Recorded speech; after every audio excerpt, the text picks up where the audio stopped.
Hello students, welcome to my YouTube channel Mamta Classes. Today we will start chapter number 6 Lines and Angles. अभी तक आपने class 6th में 7th में 8th में lines के बारे में पढ़ा है, कैसे कैसे लाइंस फॉर्म होती हैं, है ना। रेस के बारे में पढ़ा है, लाइन सेगमेंट के बारे में पढ़ा है। अब हम लाइंस के साथ कुछ खेल के कुछ एंगल्स के बारे में बातचीत करेंगे। उससे पहले टाइप ऑफ लाइंस हमें पता होनी चाहिए। टाइप ऑफ लाइंस जैसे कि जो हम बचपन में पढ़ा है आप लोगों ने 6, 7, 8 में, पहला है हमारे पास रे। रे को हम ऐसे डिनोट करते हैं, एक इनिशियल पॉइंट और फिर आगे चलती जा रही है, ठीक है। और अगर कोई रे है उसका नेमिंग हमें करनी हो तो हम कुछ ऐसे करते हैं, ये एरो टाइप का उसका निशान उसका सिंबल होता है। Next we have is line segment. अब देखो रे हो या लाइन हो, होता तो बेसिकली एक लाइन का पार्ट ही, this is called your line segment. और इसकी अगर हम नोटेशन की बात करें that is written as like this, ठीक है, क्योंकि ये दोनों तरफ से बढ़ती जा रही है। रे जो है एक से ओरिजिनेट हो रही है और एक डायरेक्शन में जाती जा रही है, बट लाइन सेगमेंट दोनों तरफ से हो रही है, एक लाइन का छोटा सा पार्ट मैंने लिया, ठीक है। नेक्स्ट है, अब हमें इन लाइन से इनकी हेल्प से हमें एंगल स्टडी करने हैं। एंगल्स कैसे फॉर्म होते हैं, उनकी नेमिंग क्या होती है, उनकी नोटेशंस क्या होती है। जब भी किसी एक पॉइंट से दो रेज ओरिजिनेट होती हैं, दो रेज निकलती हैं, ठीक है, तो वर्टेक्स, इस पॉइंट पे ये जो इनिशियल पॉइंट था ना, इसको हम बोलते हैं बेटे वर्टेक्स। इसको हम क्या बोलते हैं? वर्टेक्स। इनिशियल पॉइंट जहाँ से हमारी दो रेज ओरिजिनेट हो रही है, ठीक है। और ये जो दो रेज है, सपोज करो ये ए है, ये वर्टेक्स का नाम, ये बी और ये सी। इन ए बी एंड ए सी इनको हम बोलते हैं आर्म्स, ठीक है। इनको हम क्या बोलते हैं? आर्म्स। ये क्या है? रेज। और यहाँ पे जो हमारे पास ये आर्क बनता है इसको हम बोलते हैं एंगल। इसको हम बोलते हैं एंगल, जिसे हम यूजुअली थीटा से डिनोट करते हैं। थीटा होता है THETA, इसको थीटा बोलते हैं, इसकी स्पेलिंग ये है। और ये एक एंगल को नोटेशन है ये इसकी, ठीक है। नाउ जब भी दो आर्म्स सेम पॉइंट से ओरिजिनेट होती है देन द एंगल्स फॉर्म, ठीक है। जिस पॉइंट से वो दोनों आर्म रेज निकल रही होती है या आर्म्स ऑब्टेन होती है हमें, that point is known as vertex, ठीक है। अब हमारे पास एंगल आ गया, एंगल का नाम भी पता लग गया कि उसको थीटा बुलाते हैं, ठीक है। अब एंगल को रिप्रेजेंट कैसे करते हैं? जब मुझे कोई मेंशन करना है, जैसे ये है, जब एंगल जो होता है रिप्रेजेंट करते हैं हम,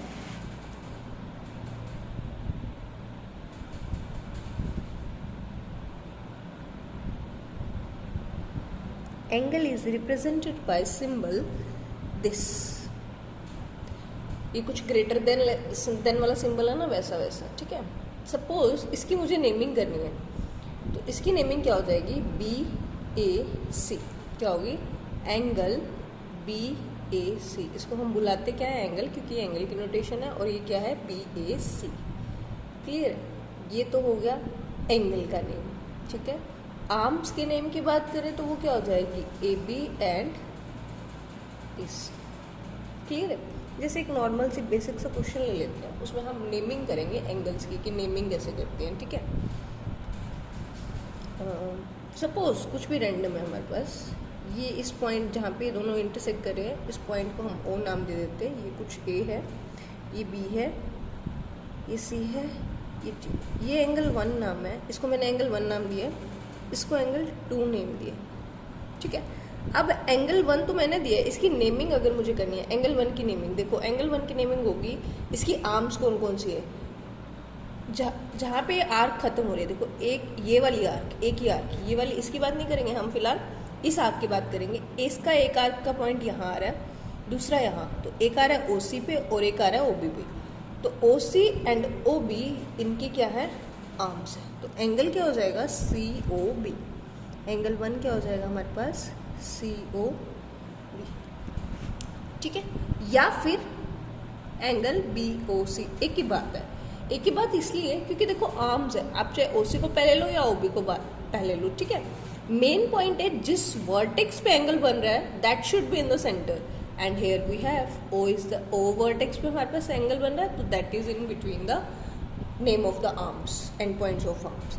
अब एंगल 2 की अगर मुझे नेमिंग करनी है, एंगल 2 की नेमिंग क्या हो जाएगी, AOC या फिर COA, एंगल AOC और COA, ठीक है।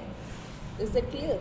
अभी तक हमने क्या पढ़ा, लाइंस, टाइप लाइंस के कुछ पार्ट पढ़े, रे, लाइन, सेगमेंट, उनसे इस रे की हेल्प से, इन लाइन सेगमेंट की हेल्प से कैसे वर्टेक्स फॉर्म होता है ना, कैसे एंगल, कैसे थीटा, कैसे हम उसको रिप्रेजेंट करते हैं, एंगल की नेमिंग। अब आता है हमारे पास types of lines. Types of lines, हमारे पास 2 तरह की लाइंस होती है। पहली इंटरसेक्टिंग लाइंस, इंटरसेक्टिंग लाइंस, और दूसरी होती है हमारे पास नॉन इंटरसेक्टिंग लाइंस।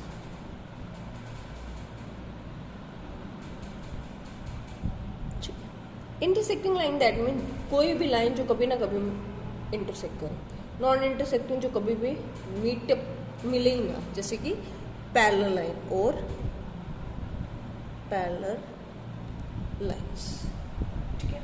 अब इनसे क्या होगा, इनसे हम क्या स्टडी करेंगे वो देखते हैं। पहला केस मैंने क्या बताया था आपको, इंटरसेक्टिंग लाइन, फिर नॉन इंटरसेक्टिंग लाइन। तो पहला है हमारे पास intersecting line. First topic is intersecting lines. Intersecting line से क्या बनता है, कैसे बनता है, क्या क्या ऑब्टेन होते हैं, क्या क्या एक्सियम है, क्या क्या रिजल्ट है, वो सब पढ़ेंगे, ठीक है। देखो, अगर इंटरसेक्टिंग लाइन है that mean they will intersect, कभी ना कभी तो इंटरसेक्ट करेंगे। सपोज मैंने ये डायग्राम लिया, वही सेम जैसे हमने पीछे लिया था, AB, this is C, this is T, here this intersection point is known as O, ठीक है। अब देखो, इंटरसेक्टिंग लाइन से हमारे पास 3 तरह के एंगल फॉर्म होते हैं। पहला एडजेसेंट एंगल्स। देखो, अब मैंने एंगल का आपको रिप्रेजेंटेशन बता दिया, हम शॉर्ट फॉर्म में यूज करेंगे एंगल्स, ठीक है। Second linear pair, third is vertically opposite angles. इसको मैं समटाइम्स VOAB रिप्रेजेंट कर देती हूँ, वर्टिकली अपोजिट एंगल्स, ठीक है। I am quite used to the short form, so please concentrate on the video throughout the time period. Now intersecting lines, अब मैंने आपको ये तो बता दिया कि इंटरसेक्टिंग लाइन से 3 एंगल्स फॉर्म होते हैं, कौन कौन से और कैसे, ठीक है। देखो, सपोज मेरे पास 2 ब्लॉक्स हैं, ये और ये से बिल्कुल इसके साथ ही दूसरा ब्लॉक है, इसी के साथ तीसरा ब्लॉक। देखो, क्या ये तीनों आपस में पड़ोसी हैं, नेबर्स हैं, आपके घर हैं। सपोज कर लो ये A घर है, ये B घर है, ये C घर है, ये एक दूसरे के नेबर्स हैं। A B का नेबर है, B A का नेबर है, B C का भी नेबर है और C B का नेबर है सॉरी, ठीक है। तो वैसे ही होता है कुछ एडजेसेंट एंगल्स में। एडजेसेंट एंगल्स में अब पड़ोसी जैसा क्या है, मतलब कॉमन क्या है, जैसे हमारे नेबर्स में तो कॉमन वॉल्स हो जाती है, तो यहाँ पे कॉमन क्या है। देखो, जब मैंने एंगल्स की नेमिंग बताई थी ना, वहाँ पे आर्म्स का रोल बताया था। मैंने क्या कहा था, सारा रोल किसका है, आर्म का, जो सेम पॉइंट से ओरिजिनेट हो रही है, ठीक है, उनका। दैट मीन यहाँ पे एडजेसेंट एंगल्स में मुझे एटलीस्ट एक आर्म कॉमन मिलेगी। देखो, अब ये एंगल लो, एक ये वाला और एक ये वाला, ठीक है। अब देखो, इसमें है एक एंगल है AOC और दूसरा एंगल है COB। देखो, जब मैं एंगल ले रही हूँ, इसकी अगर मैं आर्क देखूँ, एक है इस पॉइंट पे और दूसरी है इस पॉइंट पे, ठीक है। अगर मैं इसकी लूँ और एक है इस पॉइंट पे, एक है इस पॉइंट पे, दैट मीन जब मैं इन दोनों एंगल्स की बात करी थी, इनमें एक आर्म कॉमन है। दैट मीन ये एडजेसेंट की शॉर्ट फॉर्म है, adjacent angles has common arm, ठीक है। जिनमें एक कॉमन आर्म हो उनको हम बोलते हैं एडजेसेंट एंगल। जैसे कि इस डायग्राम को देखते हुए angle AOC and angle COB are adjacent angle. Similarly angle COB and angle BOD are adjacent angle. ठीक है, ये वाला और अब ये और ये angle BOD and angle DOA are adjacent angle. Similarly, angle DOA and angle AOC are adjacent angle. अच्छा, एक बात और, जैसे ये देखो, एक एंगल ये, एक एंगल ये। एक बार मैं नेमिंग कर रही हूँ 1 2 3 4। 1 एंगल 2 का नेबर तो है, बट 1 एंगल 3 का नेबर नहीं है, बिकॉज 1 और 3 में कोई भी कॉमन आर्म नहीं है। 1 और 3 एंगल्स में कोई भी कॉमन आर्म नहीं है। अगर आप कोई भी एक एंगल दो एंगल्स के बीच में छोड़ रहे हैं, ठीक है, तो वो एडजेसेंट एंगल्स नहीं होंगे। Clear? Is that clear? Now next one is linear pair. और लीनियर पेयर का क्या रोल है, कैसे हम करेंगे? देखो, लीनियर पेयर क्या कहता है बेटे, सम ऑफ टू एडजेसेंट एंगल्स। मैंने अभी ऊपर बताया कि ये मेरी एडजेसेंट की हम शॉर्ट फॉर्म लिखते हैं ADJ। ठीक है, sum of two adjacent angles when sum of two adjacent angle is 180, then this is called as linear pair। अगर दो adjacent angles का सम 180 है तो then it is known as linear pair। For example, AOC and COB is a angle AOC plus angle COB is equals to 180, then it is known as linear pair। linear pair का short form है LP। Now one more thing, pair word use हो रहा है, आपको पता होगा, अगर नहीं भी पता इट्स ओके। पेयर वर्ड का मीनिंग होता है बेटे टू, कोई भी दो चीज़ें। ठीक है, दो फ्रेंड्स जा रहे हैं, हमने दो बुक्स ली, है ना, दो बच्चे क्लास से बाहर निकले, दो बच्चों ने क्लास में टॉप किया, सेम रैंक सेम पोजीशन के साथ। पेयर का मतलब होता है टू, ट्रिपलेट का मतलब होता है 3। ठीक है, तो पेयर है तो जाहिर सी बात है आपके पास मैक्स टू मैक्स दो एंगल होंगे। ठीक है, अनदर रीजन होता है इसका angles made on straight line. देखो, this is a straight line, this is a straight line. angles made on a straight line, sum of angles made on a straight line is always 180 degree। क्या है next point? sum of all angles made on straight line की full form है ST। sum of all angles made on straight line is always 180 degree Celsius, sorry 180 degree not Celsius. ठीक है, तो अभी हमने पढ़ा adjacent angle, linear pair, vertically opposite angle. Now next term we have is third term हमारे पास रहेगी vertically opposite angle. देखो, वर्टिकली आपको पता है वर्टिकली होता है एक लाइन जैसे, है ना। जैसे अगर आपकी क्लास में कोई टीचर पढ़ा रहा है, आप स्टूडेंट है, आप सामने वाले डेस्क पे बैठे हैं और टीचर आपके सामने है, मतलब बोर्ड की तरफ आपका ध्यान है बट टीचर का ध्यान आपकी तरफ है, तो वो आपके आमने बिल्कुल वर्टिकली है। ठीक है, और अपोजिट इज लाइक आमने सामने, जैसे टीचर और स्टूडेंट होते हैं। ठीक है, वर्टिकली अपोजिट एंगल्स कैसे होते हैं, अब इसी डायग्राम में देखो। Angle 1, angle 3, angle 4 and angle 2 are vertically opposite angle. Vertically opposite angles का मतलब होता है आमने सामने। थर्ड है हमारे पास वर्टिकली अपोजिट एंगल्स, मैंने अभी आपको बताया VOA। ठीक है, इसका मतलब होता है आमने सामने। जैसे कि एंगल कौन कौन से थे, 1 3 एंड 2 4। एंगल 1 3 2 4। एक खास बात भी होती है, ये तो भी मैंने पेयर लिखा है, इनकी खास बात भी होती है। Angle 1 is always equals to angle 3, angle 2 is equals to angle 4। Vertically opposite angles are equal to each other. ठीक है, मतलब कि इनका मेजरमेंट सेम होगा। अगर ये एंगल 60 डिग्री है तो ये भी 60 होगा, ये 50 डिग्री है तो ये भी 50 होगा। ठीक है, this is known as vertically opposite angle. Now हम कुछ क्वेश्चंस देखते हैं। पहला क्वेश्चन है हमारे पास, कुछ भी रैंडम क्वेश्चन है।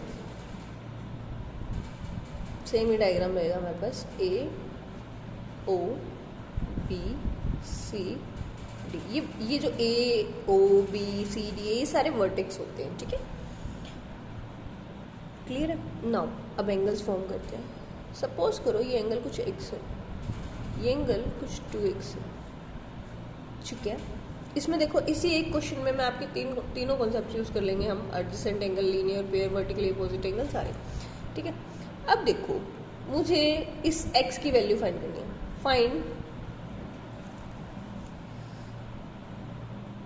द वैल्यू ऑफ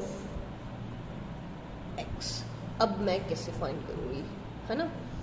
देखो सोल्यूशन पे आते हैं। सोल्यूशन में आने से पहले देखो मैथ्स में ना एक चीज़ होती है, किसी भी क्वेश्चन को करने से पहले ये देखा करो जो मुझे इन्फॉर्मेशन गिवन है, जो डाटा वो क्या गिवन है, मुझे क्या शो करना है, जो भी शो करना है या फाइंड करना है उसको कैसे शो करूँ उस गिवन डाटा को यूज़ करके, ठीक है। और एक बात और, जब भी हम फाइंड करते हैं कुछ तो होता है किसी चीज़ की वैल्यू निकालना, either in measurements, either in variable, what ever it can be. But जैसे ही हम शो करते हैं, शो करने का मतलब होता है कि ये चीज़ आपको दिखानी है, लेके आनी है, ठीक है, क्लियर है। नाउ मुझे x की वैल्यू चाहिए, देखो, and find all other angles also. All angles मतलब ये वाला एंगल और ये वाला एंगल भी मुझे फाइंड करना है। एक क्वेश्चन में मज़ा आएगा करने में, इसको आप अलग अलग तरीके से कर सकते हो, जैसा भी आपका दिल करे ना आप वैसे करेंगे, ठीक है। देखो ये एंगल 2x और x, क्या ये एंगल एक स्ट्रेट लाइन पे है ना। तो स्ट्रेट लाइन क्या है, COD। COD है तो मैं बोल सकती हूँ angle AOC, this angle plus angle AOD is equals to 180 degree. Reason linear पे हो, रीज़न क्या है, लीनियर पे हो। देखो अब मुझे AOC की वैल्यू तो नहीं पता, बट मुझे कुछ 2x, कुछ वेरिएबल्स के टर्म्स में पता है, कोई बात नहीं। AOC कितना है मेरे पास, 2x, AOD कितना है मेरे पास, x is equals to what, 180 degree. देखो ये 2x, ये x, ये 2 टाइम्स ऑफ एप्पल, ये 1 time of apple, total is 3 apple, that mean 3x is equals to 180 degree. x equals to 180 degree, यहाँ पे मल्टीप्लाई में था, इधर जाके डिवाइड में, which is equals to 60 degree. अब ये देखो ये जो x इक्वल्स टू 60 डिग्री आया है ना बेटे, ये तो वेरिएबल की वैल्यू आई है, मुझे तो सारे एंगल्स निकालने हैं। अब एंगल AOC कितना है मेरे पास, 2x, that mean 2 multiply by x की वैल्यू कितनी है, 60 degree, which is equals to 120 degree, ठीक है। नाउ सिमिलरली देखो अब AOD क्या था, x, that mean it will becomes of 60 degree, क्योंकि इसमें तो कुछ है ही नहीं मल्टीप्लाई करने के लिए, x की वैल्यू कितनी थी, 60। अब मुझे एंगल फाइंड करना है BOC। देखो इसको करने के 2 तरीके हैं। Angle BOC and AOD are vertically opposite angle. If this is of 60 degree then this will be of also 60 degree, ठीक है, is equals to angle AOD, because reason is vertically opposite angle. और अगर आपको paper में ये click नहीं होता या फिर क्वेश्चन करते हुए ये चीज़ क्लियर नहीं होती, इट्स ओके, लीव, हमें पता है ये एक स्ट्रेट लाइन है, this is a straight line AOB, है ना। अगर ये एक स्ट्रेट लाइन है, ये एंगल 2x, ये कुछ मुझे नहीं पता, x की वैल्यू मुझे पता है, यहाँ से निकाली थी मैंने, है ना। x की वैल्यू यहाँ पुट करूँगी और उसको 180 में से माइनस करूँगी, जैसे कि ये ले लो angle AOC plus angle BOC is equals to 180 degree. इसकी पता है 2x, इसकी वैल्यू कितनी है मेरे पास, 120 degree, plus angle BOC is equals to 180। अब देखो ये 120, अभी देखो ये 120 डिग्री इधर प्लस का, इधर जाके माइनस का, ये कितना आ गया, 60 डिग्री। क्या मैंने जब वर्टिकली अपोजिट से निकाला था तब एंगल की वैल्यू अलग आ रही थी, नहीं। आप कैसे भी कीजिए, ज्योमेट्री में ये बेनिफिट होता है हमारे पास, आप कैसे भी क्वेश्चन करो आंसर सेम ही आएगा। देखो आपकी मर्जी है, अगर आपको डायरेक्ट क्लिक करो कि वर्टिकली अपोजिट एंगल है तो आप डायरेक्ट उसको यूज कीजिए, नहीं हो रहा तो लीनियर पेयर है ही हमारे पास। अब देखो ये एंगल भी सिमिलरली इसके अपोजिट हो जाएगा, वर्टिकली अपोजिट। अगर ऐसे नहीं करना चाहे तो ऐसे ले लीजिए, एक स्ट्रेट लाइन है, या फिर ऐसे ले लीजिए एक स्ट्रेट लाइन, ठीक है।